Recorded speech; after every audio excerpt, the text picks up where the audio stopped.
thirsty and exhausted, but safe. They survived the dangerous journey across the Mediterranean from North Africa after the Italian charity Mediterranea rescued them from their stranded dinghy.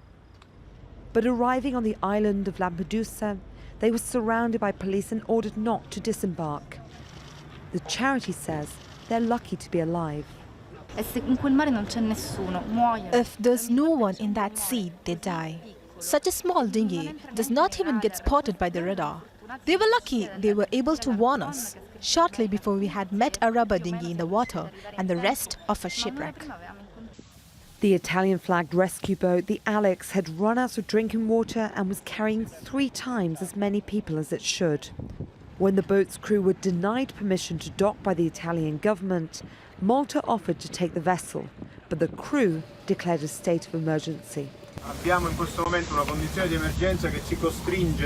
We are in emergency conditions that force us to go to the nearest port. We've finished our food and water supplies. We are overcrowded with several cases of physical pain, caused principally by hot weather. This boat is not suited to remain for over 45 hours in these conditions. Therefore, we ask you to escort us to the port. The island of Lampedusa is closer to North Africa than Italy, but migrants aren't welcome. Last month, Italy's Interior Minister and Deputy Prime Minister Matteo Salvini issued a decree imposing heavy fines on migrant boats which trespass into Italian waters. I am not reopening Italian ports, especially if you ask me to. There is a German ship and then you take care of it, or we put them all on a bus in front of the German embassy. That's enough. And this applies to the French, the Dutch, and to anyone who thinks anything can be done in Italy.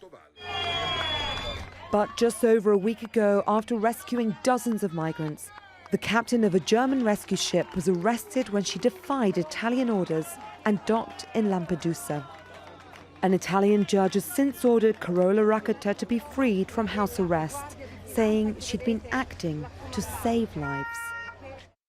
A human rights group says 681 people have died while attempting to cross the Mediterranean just this year. But many continue to attempt the dangerous sea crossing in search of a better life. And rescue crews say they'll continue to put the lives of refugees before rules. Burdon-Manley, Al Jazeera.